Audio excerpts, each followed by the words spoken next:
historia no contada. Programa de investigación y divulgación histórica. Investigaciones realizadas con pruebas documentales, testificables y monumentales. La historia que no está escrita en los libros oficiales. La historia no contada. Bienvenidos. Amigos, amigas, gracias por el favor de su atención en un programa más de la historia no contada. Nuevamente agradeciendo sus comentarios, que de inmediato estaba yo subiendo un programa anterior y de inmediato salieron los comentarios respecto al tema de las armas. Siempre es muy socorrido, siempre es muy gustado el tema de las armas y bueno, cuando yo hablo de armas es precisamente para de alguna manera aclarar algunas dudas o algunos malos entendidos o dudas que de años se han arrastrado y hasta de generación en generación, pues por falta del conocimiento, por falta del conocimiento de la balística, que es toda una ciencia, y por falta del conocimiento de muchas otras cosas que desafortunadamente, y no es obligatorio, la gente no tiene, pero uno que se va especializando en ello, pues comparte. Yo de alguna manera comparto yo creo lo poco, mucho que sé de armas con ustedes, en un lenguaje sencillo, como si estuviéramos platicando, como si estuviéramos en el stand de tiro, como si estuviéramos en el campo tirando. Creo que es muy interesante el tema de las armas visto desde el ámbito técnico, desde el ámbito, el avance tecnológico que se tienen dentro de la historia de las armas, que recuerden que las armas aparecen prácticamente desde el primer hombre en la tierra. Necesita algún artículo, algún artilugio para poderse defender de los animales y luego de sus mismos pares. Entonces las armas siempre han estado acompañando al hombre, son igual de antiguas que él. A lo mejor quítenle, ¿qué les gusta? 20 años, ¿no? En lo que el hombre alcanza una cierta madurez y la necesidad de obtener su comida, bueno, pues necesita el cómo y también el cómo defenderse. Así es que es muy interesante. Alguien por ahí me decía, ya lo había hecho yo en un programa respecto a las armas de gas y a las armas de salva y munición. Para mí en penetración es muy efectiva la salva y munición y puedes dejar tu arma cargada con seguro y bueno, si no está en un lugar húmedo, si está en su estuche, no hay ningún problema, te puede funcionar cuando la necesites, aunque sea un monotiro. Cuando el arma está ahí puesta, con estos tiempos tan nublados y que hay tanta humedad en el ambiente, los higrómetros ahorita, yo tengo un higrómetro aquí arriba, pues están muy elevadas las presiones. Bueno, pues y en la estación donde uno se encuentra, pues hay mucha humedad. Bueno, si yo dejo mi arma con seguro de salva y munición, la munición puede humedecerse, entonces cuando tú quieras tirar, lo mismo que pasa con una bala real, no va a funcionar. Por eso en los pueblos, por eso todavía con los militares, los que están en ambientes muy húmedos, los que están en el mar, en algún momento sacan toda su dotación de parque y la ponen en el pasto, la ponen en el concreto, a que les dé el sol. No te va a explotar una bala, no, para nada, a no ser de que sea de fuego anular o sea de fuego central, que vayas y estés fregándole ahí, picándole al fulminante, pues sí te va a estallar, pero con el sol no hay ningún problema. Entonces, al contrario, las calienta, erosiona la poca o mucha humedad que esté. En las armas no hay que tampoco dejarlas a la humedad, las armas hay que darle su mantenimiento porque es necesario. Un arma, recuerden que hoy en día están hechas de polímero, la mitad del cuerpo de las armas, pero lo que es el cañón y lo que es el carro, en el carro de una pistola, en el aspecto de una pistola y en el aspecto de un revólver, Bueno, pues el revólver, la mayoría no es polímero, sí es acero todo, todavía, o alguna aleación, pero fuerte, rica. Si el arma no está niquelada, sí se te puede oxidar arriba del pavonado. Yo he visto armas con óxido y están bellamente pavonadas, pero el óxido es como una costra, es como un cáncer que le da a las armas también, y hay que evitarlo. Una pistola niquelada no tanto, pero pues una pistola niquelada te cuesta a lo mejor 2 o 3 veces lo que una pistola pavonada.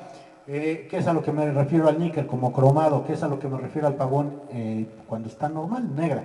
Bueno, entonces, y más si son pistolas antiguas, revólveres, si son para ustedes algo histórico, alguna herencia, bueno, pues qué mejor tenerla. Entonces me decían que si era óptimo para la defensa, por lo menos, por lo mínimo del hogar, bajo el 10º constitucional, si no se alcanza a comprar por cuestiones económicas un arma de fuego, pues claro, con lo que tú te puedas defender, la Constitución te va a amparar en la legítima defensa del bien más preciado de la humanidad, que es la vida.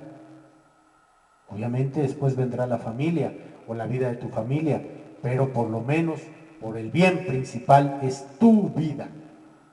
Nada más que aguas para la legítima defensa, como están las cosas legales. Si te vas a descabellar a alguien o vas a herir a alguien, que sea dentro de tu departamento, dentro de tu casa. Si es necesario, y ahí va un mal consejo, arrástralo al interior de tu domicilio, si lo quemaste afuera, si lo tronaste afuera, porque entonces no está, puede haber problemas para demostrar la legítima defensa. Un mal consejo, si puedes mételo hasta la cocina nada más. ¿Por qué? Pues porque al rato te la voltean y al rato, bueno, y eso pensando que lo dejas muerto. Pero si lo dejas vivo, aguas, después se te regresan, se recuperan y no nada más te matan a ti, violan a tu familia, a tus hijas, a tu esposa y igual te andan dando a ti, pero es peor. Y a lo mejor me voy a oír muy sin sentido, pero los muertos ya no hablan. Entonces, a mí alguna vez me decía una persona que trabajaba en la Procuraduría, que le dije, oye, consígueme el parque del 45 a ver si es cierto. Me dice, no, era de Oaxaca. Me dice, no, señor, ¿cómo cree? Dice, mejor 9. No, no, pues que yo no me gusta la 9, no tengo 9. Me dice, no, es que mire, dice, con el 9 todavía se paran a declarar, con el 45 ya no. Pues claro que ya no. ¿Por qué? Porque la herida de una bala 45, el 99.99 es mortal, porque entra de una forma y sale de la otra. Y en ese salir, que sí te va a atravesar tu cuerpo, se va a llevar todo, por donde pase la ojiva. La 9 milímetros todavía es un poquito más, sí, daña y te puede llegar a matar, pero el stop power no es tan fuerte como el de la 45. También te puede atravesar. Siempre y cuando no toque un órgano vital, declaras. La 45 donde te toque, te mueres. A no ser de que te toque en un brazo, una cosa así, en un talón. Otra vez vi un talón destruido completamente por una bala 45 normal. Digo normal, de ojiva normal, porque si es hollow point, o sea, si es expansiva, si es con la punta hueca, olvídate, sale entre 3 y 5 veces su diámetro mayor que el diámetro de cómo entró. Y la 45 tiene ello, que precisamente en uno de los libros que estoy por publicar, que habla de un arma muy hermosa mexicana, ahí voy a poner la tabla, ya está la tabla comparativa de diferentes calibres, de cómo entra y cómo sale. Y la 45, como entra y como sale, es destrucción y muerte en un cuerpo. Les digo, la imagen que yo llegué a ver de un talón atravesado por una 45, se llevó hueso, se llevó carne, se llevó piel. Solamente, yo nunca había visto cómo es un tendón de Aquiles. Simplemente dejó el tendón. Nada más. Tuvieron que amputar el pie. Terrible, terrible. Entonces, bueno, sí es recomendable, yo 1000 veces recomiendo, como se los dije, si no tienes de otra y tienes un arma de CO2, un arma de gas, no piques el tanque. Si la tienes para resguardo domiciliario, sí carga tu cargador, que por lo regular son 15 a 17 municiones o diábolos en el caso que sea, dependiendo cómo sea tu cargador y tu sistema, de lo que aloje en recámara. Hay unas que le puedes poner diábolo, hay otros que le puedes poner munición, como en el caso de las Mendoza de Salva y Munición. Hay otras que no nada más, hay otras que no puedes usar munición de plomo, tienes que usar munición de acero. La munición de cobre ya no es muy común, sí existe, la siguen haciendo. Esa de alguna manera es muy para tiro, es un poquito más barata, más manejable en tu rayado, no te lo afecta, pero yo siempre recomiendo te fijes en las especificaciones del fabricante respecto a un arma, sea de fuego, sea de salvamunición, sea de gas, sea hasta de ligas, de chochos, de lo que quieras. Fíjate en las especificaciones para que tu arma te funcione correctamente bien. Entonces, si la tienes para resguardo domiciliario, no piques el tanque. Si se llega a ofrecer, si se la necesitas utilizar, en ese momento rápidamente le das vuelta y lo picas. Pero por eso debes de tener un entrenamiento, por eso debes de tener la cabeza fría, porque si no, como dicen y decían las abuelitas, mijo, con esa misma te la quitan y te dan. Pues eso es cierto. Y yo de alguna manera siempre he recomendado y llegué a dar en mis buenos tiempos cursos en los parques de ciertas comunidades que me invitaban, la defensa personal para damas, puras damas, que aprendieran a defenderse, a zafarse de una llave, sobre todo la china, la de cuello, sí te puedes zafar, antes de que pierdas el conocimiento por la falta de aire, porque la llave china pues te va a ahorcar. Entonces, te puede hasta matar. Pero bueno, brevemente es esto que comento respecto al tema de las armas. Yo de alguna manera enseñaba, bueno, las bases de lo que es el taekwondo, las bases o también se le llama modo Kwan, o del karate, ciertas katas, pero sobre todo del Krav Maga. El Krav Maga es una disciplina conjugada de diferentes orientales. El Krav Maga, quien lo ha explotado y lo ha desarrollado intensamente, ha sido Rusia. Y todo el mundo piensa que el Krav Maga, o la mayoría de la gente piensa que el Krav Maga nace en Rusia. No es cierto. El Krav Maga es una disciplina que nace en Israel. Los mejores escoltas, los mejores guaruras, los mejores entrenados son los que van a Israel o son los de Israel. En manejo de armas, en defensa personal, en resolución de problemas, de situaciones. Esos son. El servicio secreto muchas veces se va a entrenar a Israel. Ya vieron lo que pasó en la escuela esta, ¿no? De la omisión de los policías. Digo, yo son pura, perdón, este es el tercer programa sobre la historia de Estados Unidos, pero puro bluff, puro cuento. Ahí están los policías todos bien mamertos, bien ponchados, con antibalas, armados hasta los dientes, y no se enfrentaron a un pobre desquiciado chamaco que traía un rifle de asalto. Entonces, ¿de qué sirve? Eso sí, pero a los pobres hermanos mexicanos y centroamericanos que los agarran en la frontera, ¿qué situaciones les pasa? Iba a decir otra palabra, pero ¿cómo los tratan?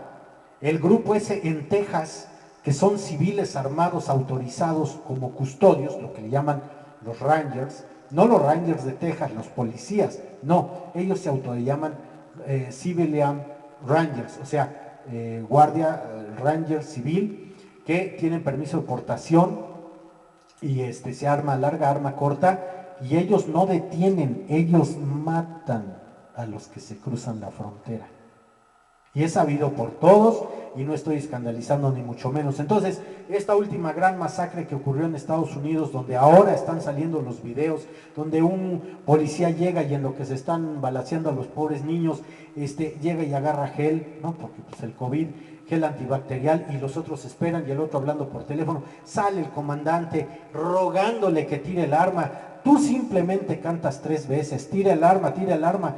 Yo en algún momento cantabas la primera y a la segunda tira el arma, no esperabas la tercera, tronabas a la persona. ¿Por qué? Porque no le puedes dar ya, si ya hizo fuego, si ya hirió, mató gente, no le puedes dar esa capacidad, como antes que decían, tírale a las patas.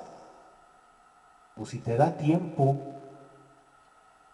porque tú no sabes que con la descarga de adrenalina le puedes tirar al cuerpo, lo atraviesas o ahí queda, pero te puede todavía repeler el ataque. Por eso el calibre 40 en Estados Unidos, el 10 y el 45, homologaron, unificaron a 9 milímetros, por lo que yo les contaba hace un momento, para que tengas oportunidad de, a no ser de que te peguen en la cabeza. Pero ahí está la muestra de que la policía gringa y todas las policías que llegaron con un despliegue de patrullas, con foquitos, con torretas, con sirenas, con lo que quieras, llegan y no pudieron hacer nada, no pudieron parar a esta persona, y esta persona siguió disparando. Ahí está la llamada grabada de la maestra que dice, vengan por favor, ya está adentro, ya está aquí. No había guardia a la entrada de la escuela. Digo, ¿quién iba a pensar que iba a meterse un loco? Bueno, pero ya hay el antecedente. Esta no es la primera matanza en escuelas. Ya hay el antecedente de otras en Estados Unidos, lo que pasó aquí en Monterrey. Entonces, por Dios, o sea, digo, si el río suena es porque agua lleva. Entonces, muy entrenados, muy fregones, golpeando negros, golpeando a civiles desarmados, los policías, un abuso de poder, nada más porque, digo, si hasta un militar querían ahí golpear y lo amedrentaron y le echaron gas militar en activo norteamericano en una gasolinera, digo, porque estoy al tanto de todo, y sin embargo, los policías fueron cesados, los policías fueron retirados. Bueno, y después se te convierten en, porque la mayoría de ahí le entran a todo. Entonces, perdón, pero repito, hablo con conocimiento de causa. Entonces, no digo que haya buenos policías, pero ese día en ese colegio no los hubo. Repito, está el comandante rogándole en su medio español que se rindiera. Le das un ultimátum, no te rindes, te mato, te abarato. Tengo la capacidad constitucional de ejercer la fuerza en tu contra, en vista que has herido y has matado a seres indefensos, y más tratándose de niños. Todavía de adultos pues te pones al tú por tú, pero de niños. Hubo un niño que el papá tardó 3 días en reconocerlo, y porque era ya el último en la lista, porque este tipo le deshizo la cara con las balas que utilizó. Entonces, no voy a hablar más porque de verdad es un tema muy, ¿cómo les diré? Muy delicado, pero regresando a la fuerza policíaca, terriblemente mal. Así que pues que se lo cuenten a porque que se los crea este dedo. Y yo ya lo venía diciendo, los gringos son puro bluff, los militares son puro bluff.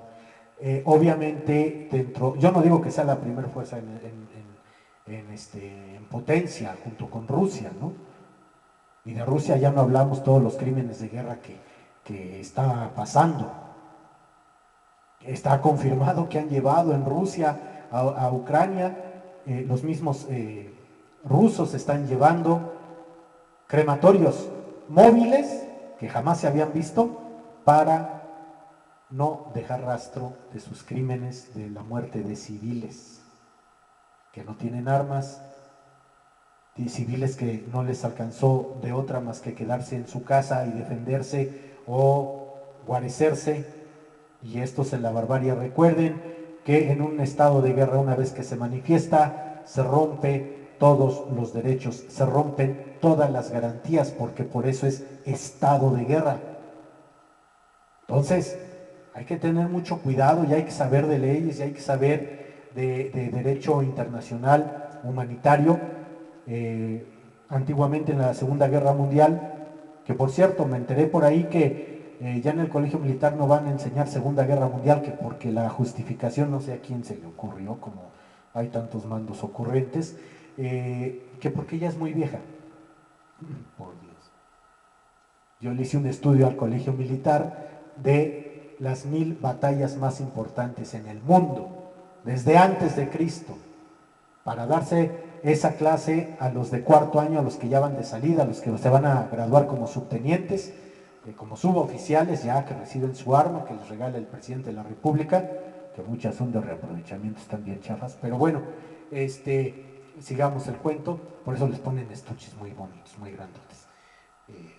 Flambiu o Flambiu son los estuches, pero los compran por centenares. Pero bueno, en fin,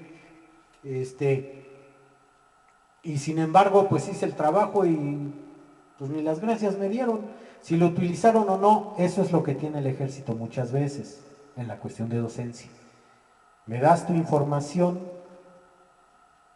te traigo aquí, una vez que obtengo mi objetivo, te mando a la banca. Una mentalidad utilitaria nefasta. Pero bueno, así es, así es. Entonces, pues miren,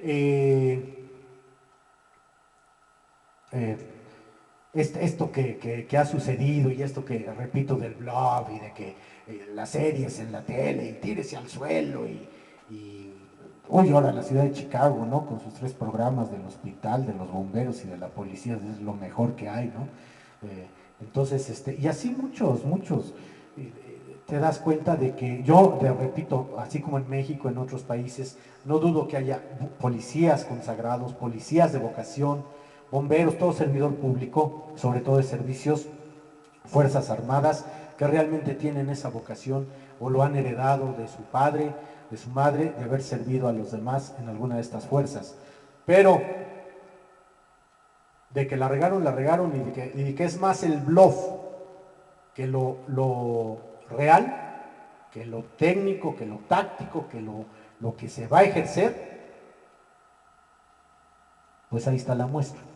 Yo no estoy mintiendo porque esas fueron las noticias, esos fueron los videos que salieron y de verdad he dedicado 3 programas a Estados Unidos y este es el último porque creo que hay cosas más interesantes de las que hablar, pero no podemos dejarlos pasar por desapercibido porque primera es nuestro país vecino, es el que si a Estados Unidos le da tos, a nosotros nos da gripe.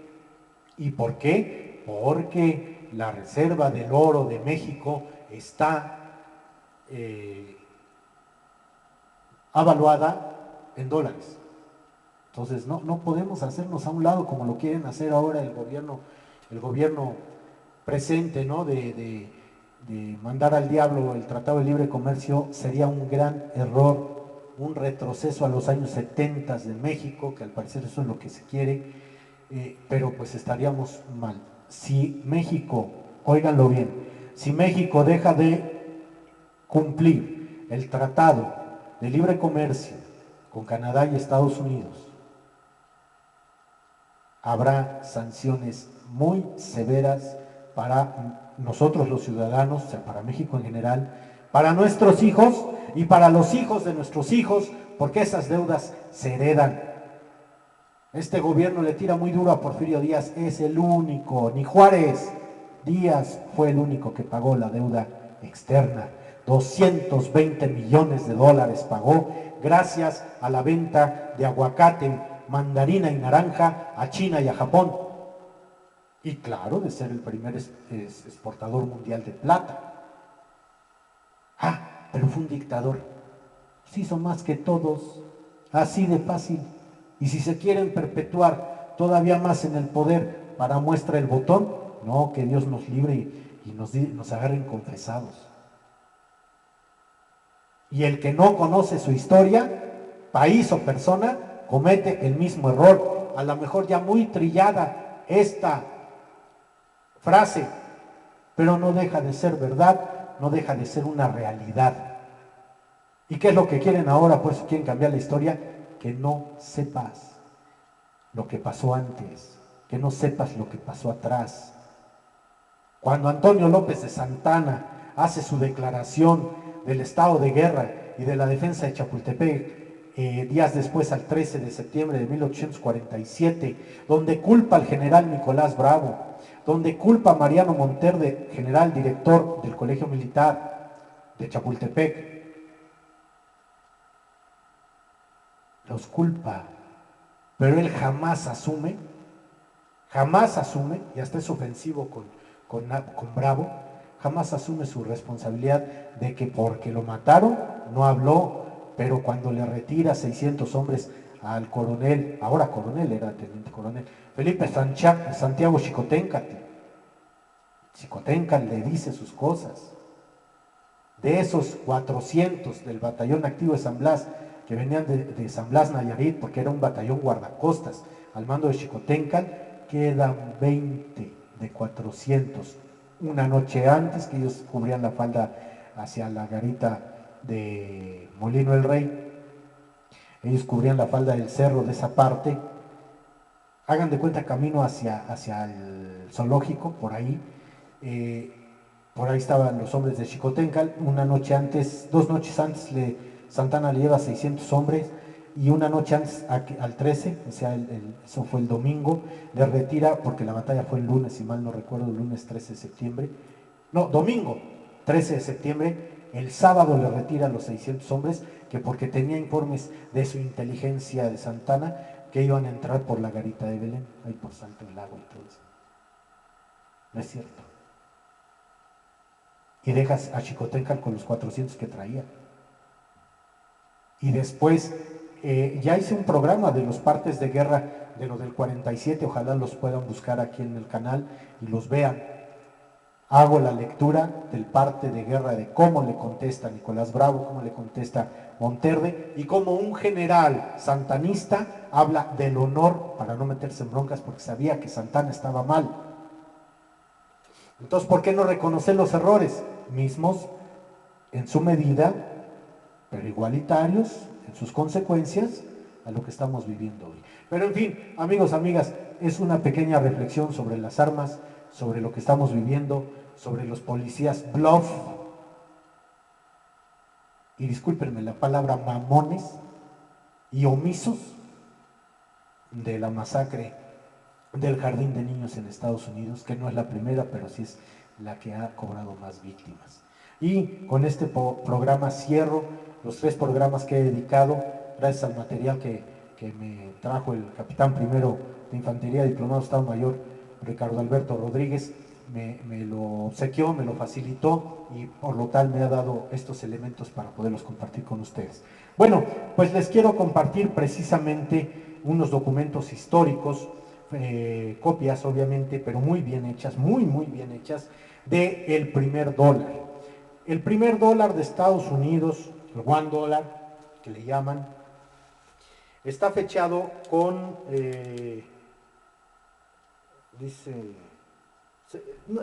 como es tomado del original, les platico, vienen engarzadas las colonias con sus nombres, y después dice "We are one", pero ya la copia la sacaron de $1, yo creo muy sobado de la época, pero lo que sí alcanzamos a ver al principio en el corazón central, ahorita se las muestro, es que dice Continental Core, que parece desde New Jersey, y la fecha de la parte baja dice 1776. 1776, precisamente lo que va a ser el año de la independencia de las colonias americanas, de las colonias británicas, y precisamente este es el primer dólar que existió en la Unión Americana, ya siendo Estados Unidos de Norteamérica. Este es el primer dólar. Y otro documento es este, que es un... Ustedes saben que en el primer imperio también hubo papel billete, pero era un papel, no era un billete como lo conocemos hoy en día. Dice aquí, trae un número de serie, el 2070-355, y dice $20. Y menciona ahí la validez que está, dice, soportado en oro y en plata, que antiguamente lo que soportaba el oro y la plata era el oro y la plata mexicanos, los pesos mexicanos, ellos los resellaban y los usaban también como moneda de cambio. Estoy hablando desde mucho antes, y poco tiempo después, todavía hasta 1870, un poquito antes, sí, después se siguió, vamos, los pesos en oro y plata que llegaban a Estados Unidos eran resellados y lo tomaban como moneda local, y era muy difícil que regresaran a México, y de ahí, bueno, pues se los llevaban los británicos también. Entonces, prácticamente México, su colonia, la Nueva España, bueno, no colonia, porque nunca fue colonia, aquí fue virreinato, fue sede de rey, entonces colonia no. Está mal dicho decir colonia en esa época de 300 años, de 1521 a 1821, no hay arquitectura colonial aunque así se diga, y todo, no, es virreinal, porque es sede real la Nueva España del rey de España. Entonces, no, por eso no es colonia, y otras situaciones más que no voy a mencionar. Pero bueno, entonces, esa moneda que les enseño, después dicen, bueno, ok, la plata, en lo que se hace, la escasez, lo que ya no llega de Estado de México o es resellado de México, este billete, bueno, dice que aquí está emitido el 2 de, parece ser que es 2 de abril, por $20, que debe de tener las firmas de quien lo autoriza, y la moneda que les enseñé es de 1776, y estos $20 están para el 2 de abril de 1778, y es en un papel pergamino. Por eso antes las carteras eran muy anchas. ¿Por qué? Porque igual en la Segunda Guerra los franco-franceses, o sea, el franco, la moneda francesa, eran unas sabanotas, eran unos billetotes. Aquí en México también se utilizaron las sábanas en el tiempo de la Revolución. Pues miren, ahí está este billete, así eran los billetes antiguamente en Estados Unidos. Entonces esta moneda es de 1776, el primer dólar. Aquí está. Y este va a ser un billete de la Unión Americana, 1778, y por eso de ahí numismáticamente las firmas en los billetes, bueno, en los billetes de Weimar, de allá en Alemania, alguien preguntaba por ahí que por qué tenían tantas firmas. Bueno, pues esos billetes de Weimar, por decirlo así, doy la comparativa, pues era porque algunos los hicieron hasta en tela, fíjense nada más, no, una tela como satinada, pero lo que valía, porque quien iba a responder por esa firma o quien iba a responder por esos billetes era quien firmaba. Entonces en algunos billetes de Weimar hay más de 5 firmas, pero era para validar, para que la gente supiera que esos billetes tenían un sustento, un reposo, una validación, porque no había nada, estaban en guerra, Segunda Guerra.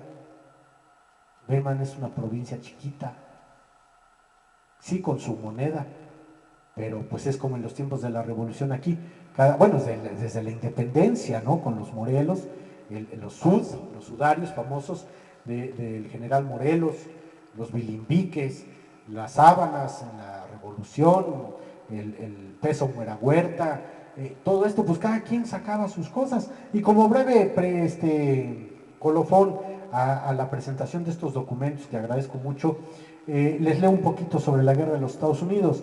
Dice así: la guerra de los Estados Unidos fue un conflicto bélico que enfrentó a las 13 colonias británicas originales en América del Norte contra el Reino de Gran Bretaña.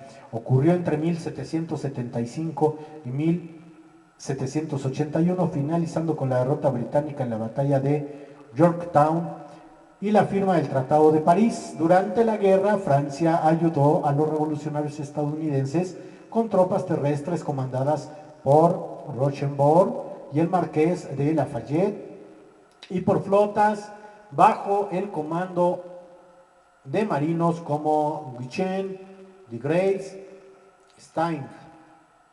España, por su parte, contribuyó inicialmente y de forma clandestina con la revolución desde la primavera y verano de 1776, la fecha de la moneda, y gracias a Luis de Unzaga y Amézaga, luego de su cuñado Bernardo de Galvez, que es el que va a tener que ver aquí ya con el castillo de Chapultepec, tenía un nombramiento muy importante en Estados Unidos, y de forma abierta a partir de la batalla de Saratoga, mediante las armas y los suministros proporcionados por los navíos del comerciante Diego de Gardoqui, familiar del gobernador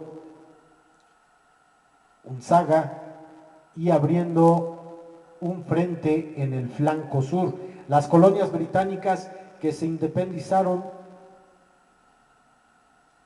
de Gran Bretaña, o sea, las colonias ya aquí en México, en Estados Unidos, que se independizan de la Gran Bretaña, más bien aquí serían americanas, edifican el primer sistema político liberal y democrático alumbrando a una nueva nación, los Estados Unidos de América, incorporando las nuevas ideas revolucionarias que propugnaban la igualdad y la libertad. Eso no va a llegar hasta la Guerra de Secesión, hay mucho esclavo todavía. Esta sociedad colonial se formó a partir de oleadas de colonos inmigrados y no existían en ella los rasgos característicos del rígido sistema estamental europeo. En las colonias del sur, lo que es Virginia, Carolina del Norte, Carolina del Sur y Georgia, se había organizado un sistema esclavista con unos 500,000 esclavos negros que explotaban plantaciones de tabaco, algodón y azúcar. De ese modo, la población estaba compuesta por grandes y pequeños propietarios, así como esclavos. Los antecedentes de la Guerra de Independencia de los Estados Unidos se remonta a la rivalidad franco-británica en Norteamérica y a las consecuencias de la Guerra de los 7 años, que terminó en 1763. El 10 de febrero de ese año, el Tratado de París puso fin al imperio colonial francés en América del Norte y consolidó a Gran Bretaña como la potencia hegemónica. En oposición, solo tenía España, que controlaba Nueva Orleans, la ciudad más importante con unos 10,000 habitantes. Respecto a Francia, la pérdida territorial no fue sentida como algo catastrófico. Se conservaban los derechos pesqueros en Terranova y la población católica francófona recibiría un trato de respeto. Por otro lado, en la ciudad del Caribe, en la zona del Caribe, las pérdidas podían ser compensadas, pues la colonia principal francesa, Saint-Domingue, que sería la española, la isla de la Española, con un capital en Puerto Príncipe, producía la mitad del azúcar consumido en todo el mundo y su comercio con África y las Antillas estaba en pleno apogeo. Respecto a los colonos estadounidenses, la guerra modificó radicalmente el panorama anterior. Los francófonos católicos de Quebec, tradicionales enemigos de los colonos estadounidenses de las 13 colonias, recibieron un trato respetuoso por parte de las autoridades británicas, que se confirmó en 1774, cuando se dotó a Canadá de un estatuto particular dentro de las colonias estadounidenses, llevándose sus fronteras hasta la confluencia de Ohio y el río Mississippi. Y también el estado de Mississippi, no el río Mississippi, el estado de Mississippi. Asimismo, su población conservó un derecho civil propio y la Iglesia Católica fue reconocida. Todos estos movimientos fueron mal aceptados por la población de las 13 colonias. La causa inmediata de este conflicto fue el injusto trato que Gran Bretaña infringía a los colonos, pues estos aportaban riquezas e impuestos a la metrópoli, pero no tenían los medios para decidir sobre dichos impuestos, por lo que se sentían marginados y no respetados. En fin, bueno, y aquí habla, bueno, sabemos de los primeros padres de América, de Estados Unidos. Uno principalmente, bueno, pues fue George Washington, ¿no? Quien mueve todo esto. Y pues amigos, amigas, iba por un programa breve, pero la reflexión se extendió. Y bueno, con esto concluyo estos 3 programas de documentos que me facilitaron, documentos históricos de Estados Unidos.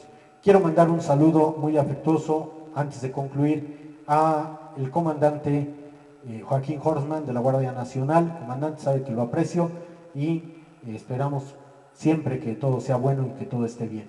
Bueno, pues amigos, amigas, muchísimas gracias por el favor de su atención. Su amigo Ricardo Triani se despide, esperando vernos muy pronto con más temas, si se puede, de armas, así será, en este programa.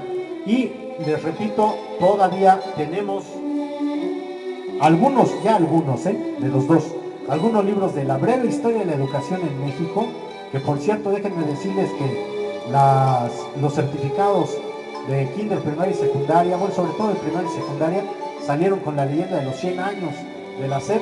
Bueno, pues aquí hay 500 años de la historia de la educación en México, un pequeño libro portable para todos.